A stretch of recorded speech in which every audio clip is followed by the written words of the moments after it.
Well, welcome everyone. It's my great pleasure to host this conversation with Professor Wolff about her excellent new book, which I suspect not all of you have had the chance to read yet, but I have. And so I thought I'd begin by launching into a couple of questions about some of the main themes in the book, and then, as Ellen mentioned, open up to your questions to Professor Wolff, so you can do the really hard work and ask her the tough questions after I put some of the basic ideas on the table. So Professor Wolff, to start, the question of cyber insurance, I guess, raises the question of, well, what is cyber insurance, since it's something that I've never bought before? Most people have car insurance, most people have house insurance, you can get pet insurance, obviously health insurance, but individuals very rarely, if ever, buy cyber insurance. So to set the stage, what is it and what does it protect against? So it's this category of insurance projects. It's really not just one thing, where companies start thinking, really beginning in the late 90s, early 2000s, there are these cyber attacks. And in the late 90s, early 2000s, we're mostly thinking of breaches of personal information, right? Some states start passing in 2003 these laws that require companies to tell you if your credit card number gets stolen from them or other stuff. Some people start suing, especially in the United States.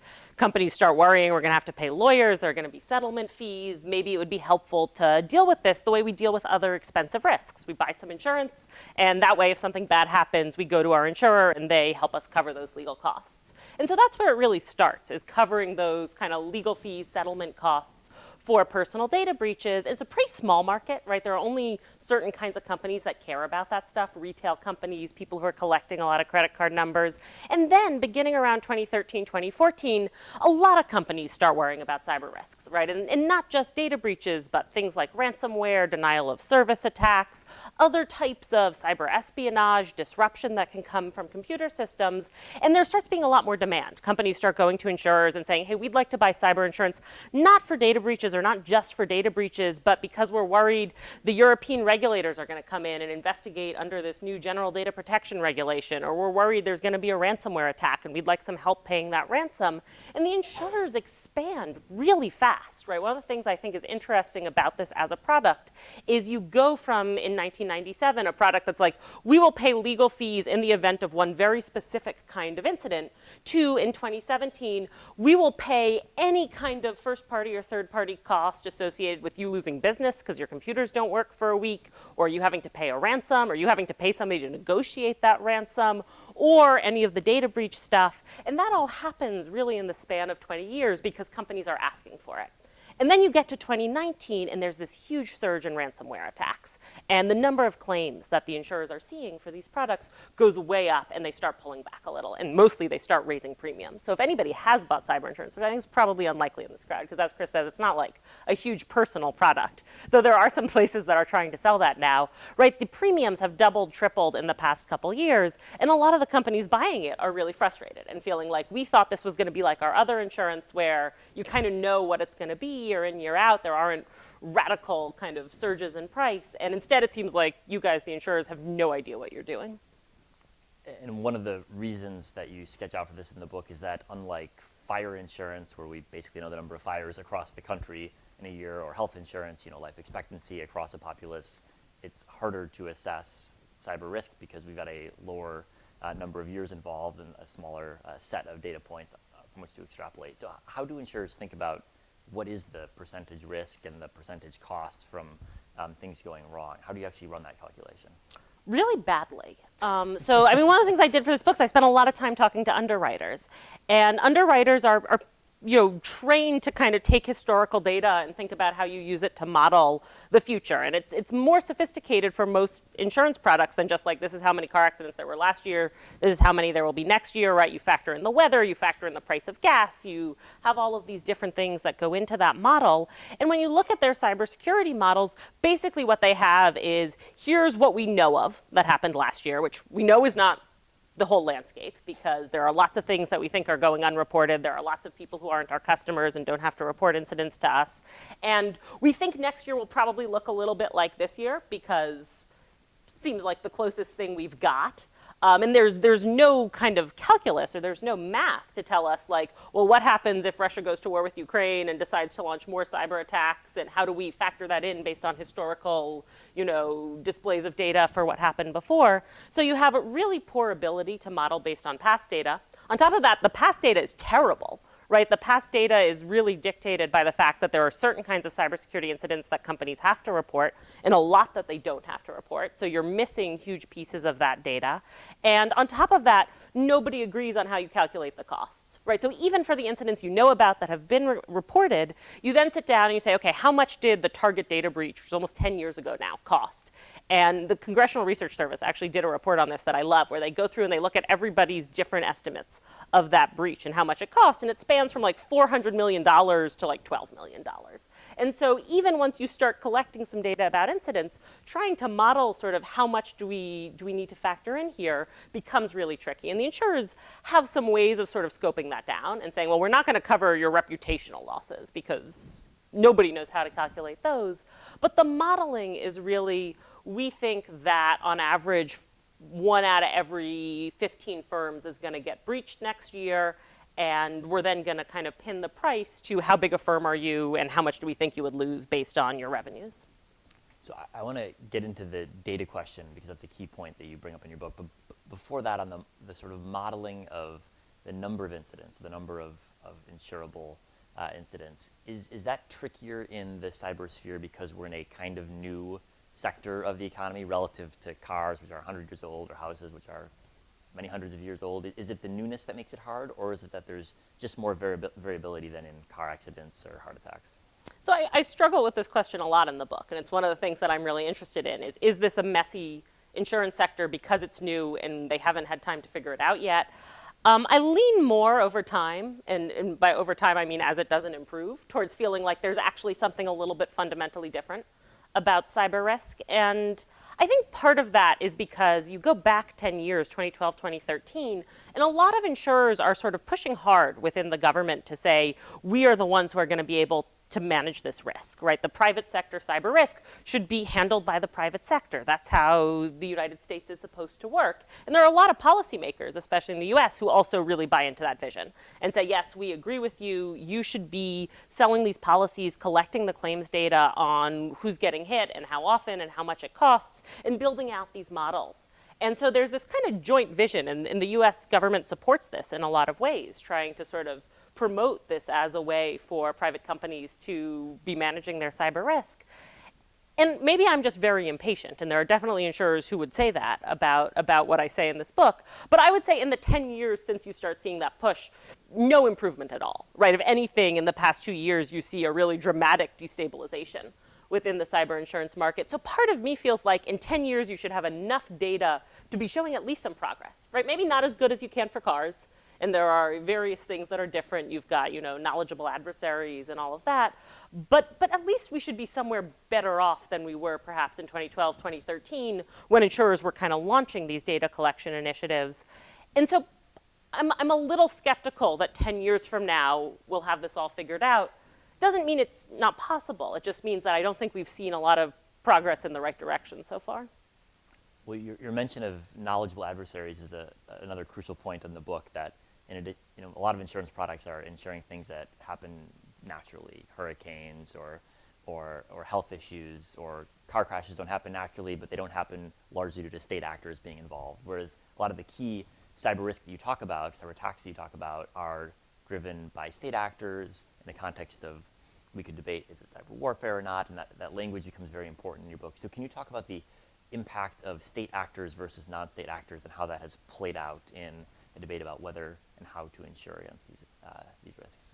Sure. So there are exceptions to almost every insurance policy, right? Let's start there. You buy insurance, especially if you buy what's called all-risk insurance, or something we think of around property and casualty insurance a lot, right? Like any risk to my property is going to be covered by this policy except for these 20 exceptions. And you list them out, and one of the things that insurers for a long time have excluded is war, right? Talk about things you can't model. It's big, it's messy, it's unpredictable. Who knows exactly when it's going to happen or how? So pretty understandably, insurers feel this is, not something that we want to be in the business of trying to predict or pay for.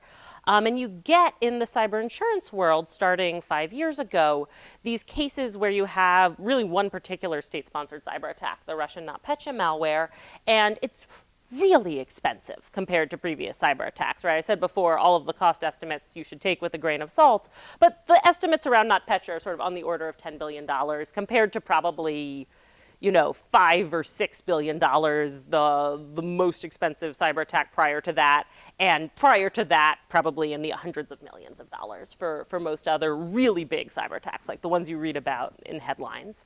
And so insurers sort of look at this and they say, well, first of all, this is really expensive. We don't want to pay for this, right? Just across the board. Any of you who've had experience with insurers know that that's a familiar mindset. And second of all, this is maybe because so many governments have said this was the Russian military, something that we can kind of squeeze into that war exclusion that we've had around for a long time. And so there are a couple really high-profile denied claims. One of them is for the multinational food company Mondelez, which makes Oreos, which is why I made Oreos today. Really hard to come up with cyber insurance-themed snacks. You have to really reach for that. I like that. Another is for the pharmaceutical company Merck, right? Merck says we lost $1.4 billion in NotPetya. We had to stop making the Gardasil HPV vaccine. We had to, you know, go to the emergency stores the US government had said buy. This was a massive disruption. And you have these standalone cyber insurance policies, but all of the insurers, because they're so scared about the bad data situation, won't sell you more than $5 or $10 million in standalone cyber insurance. So if you want to make back $1.4 billion that you've lost, you have to go to your really big insurance packages, and that's stuff like property and casualty insurance, which these companies do. Mondelez, Merck, they go to their property and casualty insurers. Can you define that term? For property and casualty? Yeah, for our non-insurance experts. Yeah, so property and casualty insurance is this, what I call, or not what I call, what insurers call all risk insurance. I like that. I'm just taking credit for the entire vocabulary. And all risk insurance is, so you think about something like fire insurance. And fire insurance is a named hazard insurance. It says we've named this hazard, it's fire, anything that fire does, this policy will cover. Property and casualty insurance is kind of the reverse of that. You say, I have this property, anything that happens to it is going to be covered by this policy. All risks are covered by this policy, except again for the ones that we've explicitly carved out as the insurer and said we're not going to cover. Property and casualty insurance is the insurance that says all of the risks to your property, and that's a fairly expansive term as it's defined in the insurance world, are going to be covered by our policy, and then minus, 50 different exceptions that we've come up with. So it's one of the biggest sectors of the insurance industry. It's very, very large policies for a lot of companies that have a lot of property to protect. And it's a very sort of catch-all kind of insurance, right? It helps you deal with all of the threats that you don't have specific insurance policies for. So back to NotPetya, you get huge losses. Many of these companies go to their small standalone cyber insurance policies. They get, $2 million, $5 million. They say this is a drop in the bucket for the billion-dollar losses we took with NotPetya. Let's go to our property and casualty insurance, which covers all of the risks that come to our property, including, and it's explicitly spelled out in their policies, it includes damage to data and electronic equipment. It includes business interruption, right? So if you're not able to run your business for 2 weeks because all the computers are shut down, your insurer will compensate you for those losses. And they go to their insurers, and the insurers say, absolutely not, this was an act of war. Right, this is not something we have to cover. And the cover for that, so there's a back and forth where first these companies file claims and their insurers say, sure, we'll begin adjusting this claim. And then in February of 2018, 12 different countries' governments, including the US, the UK, France, et cetera, Australia, all come out and say NotPetya was an act of the Russian military. And there's this sort of coordinated attribution campaign. And then the insurers send some new letters to their policyholders and say, actually, we've just learned that this was an act of the Russian military, therefore it's an act of war, therefore we won't be covering this. Then there are a lot of long lawsuits that I go into in great detail in the book, and the upshot of that is you now have insurers trying to make this distinction between state-backed cyber attacks and non-state-backed cyber attacks, saying we'll cover the sort of run-of-the-mill cyber criminals who come in and mess around with your systems, but not the nation-state stuff. And so instead of relying on this fairly vague act of war exception, which is not holding up super well in the courts at the moment, we're going to kind of come in and create a new exclusion for these really big adversaries that we don't think our policyholders are going to be able to defend themselves against. And so taking the state-backed threats to start, what's the right way we ought to be insuring against these threats, or is this not an insurable issue because acts of war are so uncertain and hard to model? So there are people who feel that these are not insurable risks. There are people who feel that sort of cyber in general is not an insurable category of risks. And there are people who read my book and feel that it makes that case. I think it's not exactly the case I meant to make, because I think if you decide that cyber risks are not insurable, you've effectively decided that most of the risks of the future are not insurable, including a lot of the ones we already do insure, like automobile risks or stuff like that. I do think that there's probably a need for some different way to deal with really big cyber attacks, right? I think that the example that you would use in the insurance world is usually September 11th. Right, when September 11th happens, the insurers who are responsible for paying for the property damage go to the US government and say, this is more money than we're prepared to lay out. And the government passes a Terrorism Risk Insurance Act to say, okay, we're going to help you cover some of these losses and cover future losses related to large acts of terrorism. And there are a lot of insurers that would like to see something similar happen for really large cyber attacks, though it hasn't quite happened yet, though there are some debates about whether or not the existing terrorism backstop from the government would apply to really large cyber attacks.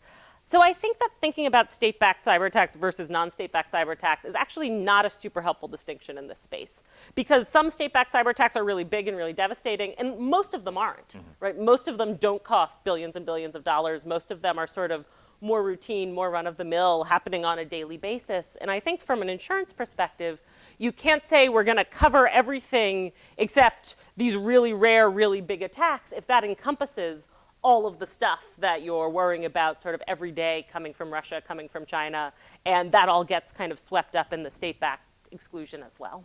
So a dollar value cap is the right way to think about it. That would be my instinct right now. Now, it gets us back to the fight over, well, how do you calculate the losses, right? If I say the government's going to help you with everything over $50 billion, and you come in and you say, actually, Colonial Pipeline did cost $50 billion when you factor in that now U.S. consumers don't trust the energy, right? So it's not a complete solution, but I do think it's a more productive way of thinking about it.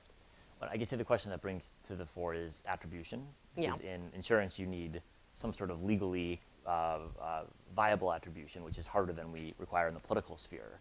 So to what extent has that been an issue in this effort to define what's an act of war versus what's not? So I think the one case where we've really seen legal disputes, which is this NotPetya attack, it hasn't been a huge issue. And I think there are two reasons for that. One is it's pretty clear that it was Russia, and there's so much consensus on that it probably wouldn't have been a productive avenue for the companies to fight and say, we don't think this was state-backed. Is that true even before the 12 governments that you mentioned came out and said it was the Russian military? No, you get consensus about 6 months later, right? It's a slow process. Everybody collects their intelligence and talks to each other. It's hard to do immediately, but insurance is good at going slow, right? If what they need is to sort of stall for 6 months or a year, they can usually manage that. So yes, there's a sort of delay often in attribution. You get pretty clear consensus around NotPetya, though I think absolutely if Merck and Mondelez had not sort of won some of their initial fights in court, they might have turned to the question of, was this really Russia? How can we be sure? They're the deciding factor for the judges who have ruled so far. It's just like there's no violence, right? This isn't an act of war. There's no bloodshed. There's no use of force. There's no kind of armed forces. And so how can you call this war? I think that the reason the insurers choose to fight this case is because they know they're not going to have to fight the attribution issue, right? They know they've got so much to point to and say, everybody has said this was the Russian military, but you don't usually get that, right? NotPetya is the first, I think pretty much the last time that you get that many governments saying all together, this is who did this. So absolutely, you can imagine other cases where there's going to be much more dispute over that. And the other piece of that is when we say state-backed cyber attack, we don't even really know kind of where the boundaries of that are, right? If I'm a government and I hire Chris to hack a company, is that a state-backed cyber attack, even if he doesn't work for my government? That's also a sort of complicated question and comes back to, even if we think we know exactly who's behind this, how much do we know about their affiliation with a state? When you look at like the indictments of foreign state-affiliated hackers, a lot of them include like, here's a photo of Chris in his Chinese military uniform. That's how we know that he's working for them, because that's a hard thing to do, right? To say, this person is, or here's an email where he includes in his signature, I am an officer of such and such. And so I think all of those are still pretty slow and pretty disputed processes, especially when you get to sort of the legal proceedings, right? We can, sit around and agree like that was definitely North Korea, but when you have to sort of show it in court on the basis of a contract violation, I think it gets trickier. And I imagine also if you talk about ransomware gangs that are incubated by countries or tolerated, or we could debate the right verb there, that's also a potential place where you could try to carve out a actual Yeah, war. I think definitely if you're thinking about Russia, if you're thinking about Iran, if you're thinking to a lesser extent about North Korea, you have very sort of complicated and sometimes pretty intimate relationships between some of the criminals and some of the government actors, and sorting out, was the government funding this? Was the government encouraging this? Was the government just looking the other way? And at what point do we say, this was state-backed and this was not state-backed, is also really hard. It's fuzzy, yeah. So the other interesting informational question, I think, was not only how do you attribute, but how do you get people to admit they were attacked? And that's one of the issues that comes through in your book, is that we actually have less data than we would like, and certainly less data than we have about car crashes, where there's not much debate about the number of car crashes because they're all pretty big events. Same is true of house fires, but cyber attacks are different because you often have companies trying to cover up the fact that they were hacked. So how does that play into the dilemmas of insuring them? So it's one of the reasons people, including me, were like pretty gung-ho about insurance 10 years ago, right? Because it gives you a reason to admit you were attacked. It gives you a reason to say, yes, I was breached. I'd like to file a claim to get some money. And that was supposed to be one of the big promises of cyber insurance, was you're going to get people reporting, not necessarily to the whole public, but at least to their insurer. This has happened. Here's how much I lost. Here's the mechanics of what went wrong. And we were supposed to be able to sort of collect and aggregate that data and learn from it. Okay, here is what the companies that get breached did for security. Here's the companies that didn't get breached and what they did for security. And now we really know what works. Now we can say, if you all use multi-factor authentication, there is a 38% reduction in how likely it is that the Tufts email will be compromised, or something like that. And that doesn't play out. And there are a lot of reasons that it doesn't play out. I would say the fear of reporting is pretty much diminished by having insurance. Right? I mean, you can decide this is so embarrassing, I don't even want to tell my insurer about it. Same thing with car accidents, right? You can decide, like, I don't want to report this to my insurer. I'm just going to hand you $200 in cash by the side of the road. And probably that does happen. It's understandably a very difficult thing to collect data on. But mostly you see people starting to report things to their insurers because they want to file claims. And the tricky thing then becomes, well, how much data do the insurers actually collect from those reports? And one of the really difficult things about starting with data breaches, right? So remember I said this begins with these data breaches and the legal costs. One of the things that the insurers take away from that early data on data breach claims is that the most effective thing you can do to drive down costs is to get a lawyer involved immediately.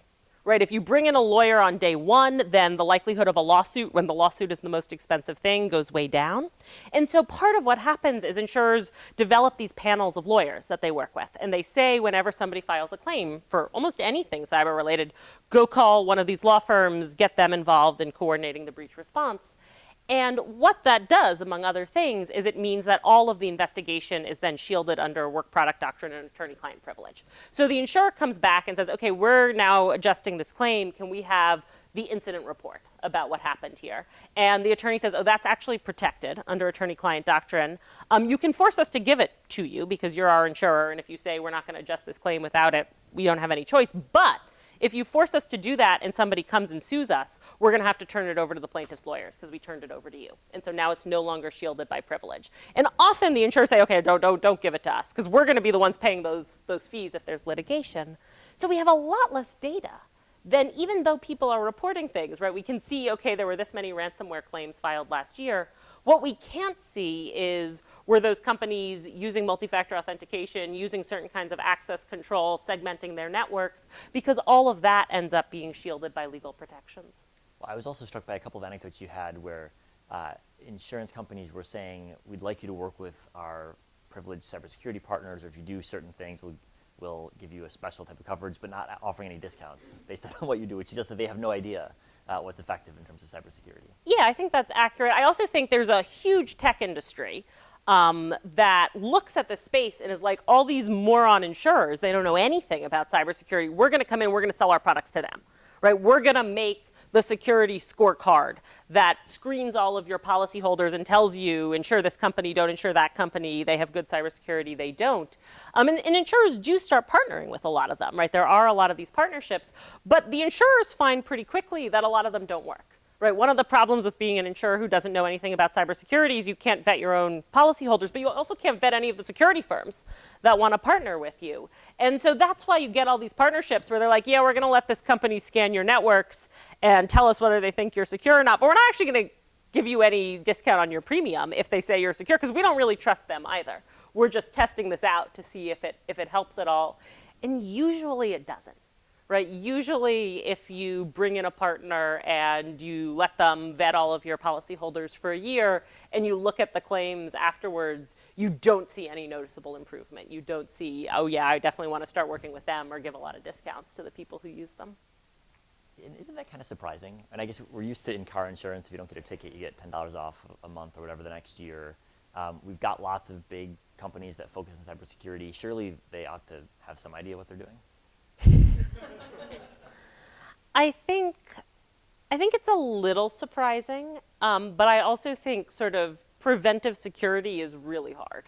And one of the things that we learn not just in this space, but in a lot of spaces of cybersecurity, is that sort of closing off avenues for attackers is almost always a losing game, right? That you can get reasonably good, you can get better, but you're never necessarily going to be at a point where you feel, okay, there's actually a significantly different level of access for a determined adversary. So is that all that different from car crashes, where we have anti-lock brakes and we have assisted driving systems, and so the number of car crashes goes down, but it's still not zero? Are we not in a downward trend, or because it's a two-player game?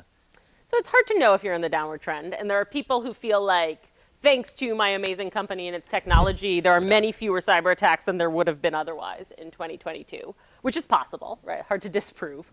I don't think there's any really clear indication that any particular type of data breach or cybersecurity incident is something where we have really good technology to have a handle on it. I think there was a moment when people felt that way about two-factor authentication and business email compromise.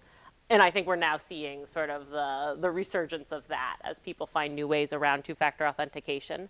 So I guess another way to think about it is just that sort of there's less of a steady trend and much more fluctuation over time, where you see some improvement in one type of incident, but then you sometimes see it start to climb again, or you see some improvement and you see ransomware spiking while that's going down. And so it's hard to feel that there's a kind of noticeable trend in any direction.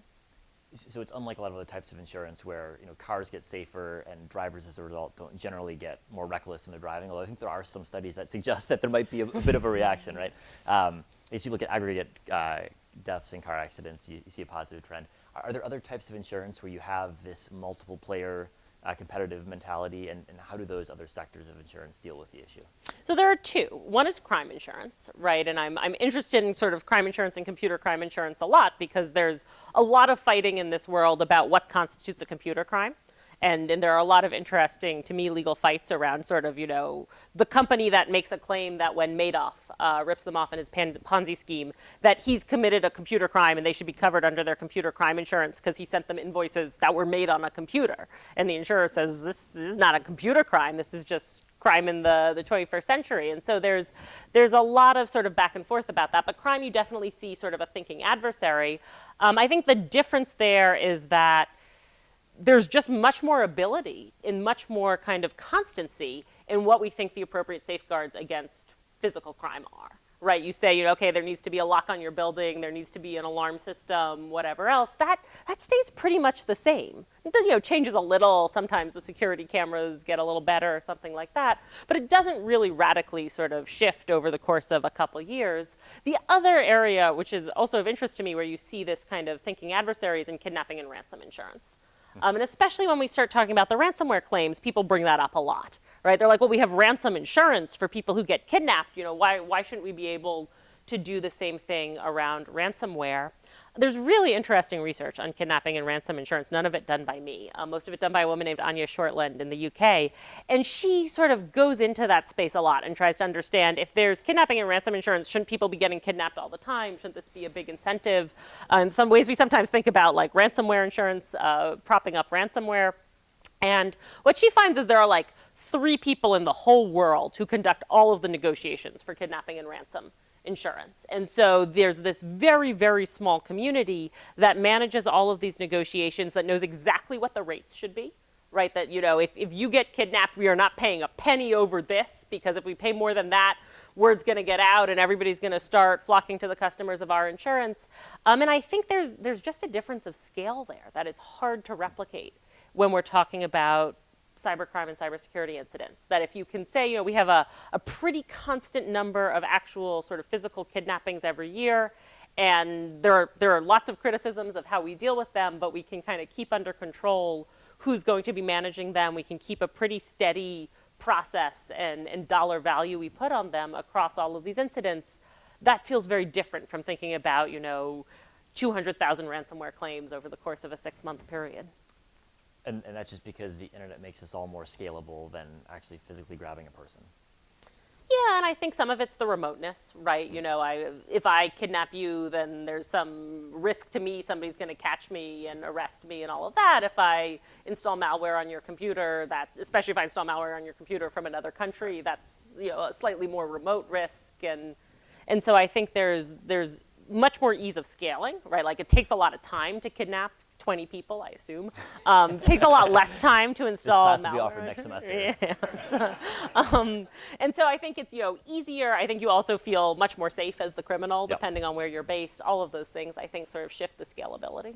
Okay, well, on this note, I'd love to open it up to questions from the audience, how to kidnap or launch a ransomware attack. You've got the expert here.